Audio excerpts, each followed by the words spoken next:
Scene 5, April 15th, 1861, in the Chestnuts parlor.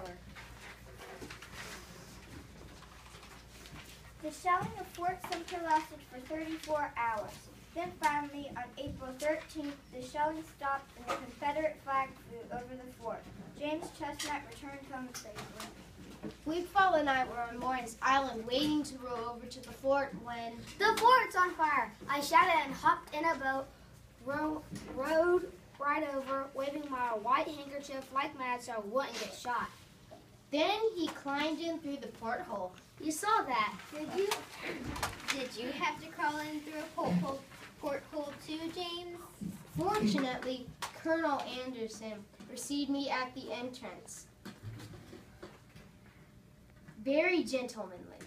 He did mention that the fort was mined and that we should choose our steps carefully. Mine, and I was worried about other shells falling on you in the bay. I must go. Have to spread the word. Everyone wants to hear about the surrender, and the fort surrendered to me after all.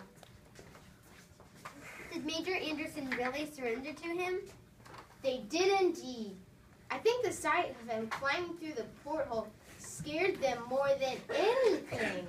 I don't imagine that all the other battles to come will be as amusing as this one was, or as victorious. No human lives lost. Did you know that Major Anderson was Bogard's teacher at West Point? Can you imagine Bogard giving the order to open fire on the man who had taught him how to be a gunner? He gave the American flag to Anderson. There were no claim divisions in this war. If only it was as simple as North and South, or as slavery versus freedom. Old Abe has given us no choice. We've proven that we won't turn away from a fight. Is there no hope at all for negotiation? None. None at all. Later that night, Mary wrote her diary. I did not know no one can live through such days of excitement. I am happy James is home, but we have burned our ships. We are obliged to go on now.